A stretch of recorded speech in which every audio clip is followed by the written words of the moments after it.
I had a patient last week. He was very anxious because he was detected with cancer. The cancer surgeon said that we will have to chop off part of your face because it has got cancer. So now he came to me asking whether we can repair that. Yes, by doing plastic surgery, we can reconstruct the chopped off part of the face or any other part of the body. Nature has given us reserve tissue which can be used to reconstruct other parts of the body.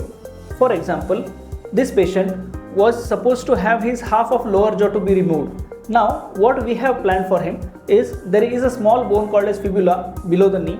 That bone along with its skin can be used to reconstruct this part of the lower jaw.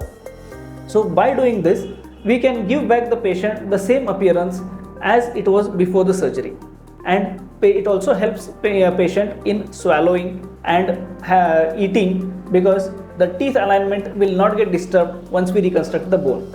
So this is how plastic surgery can help to repair cancer surgery defects.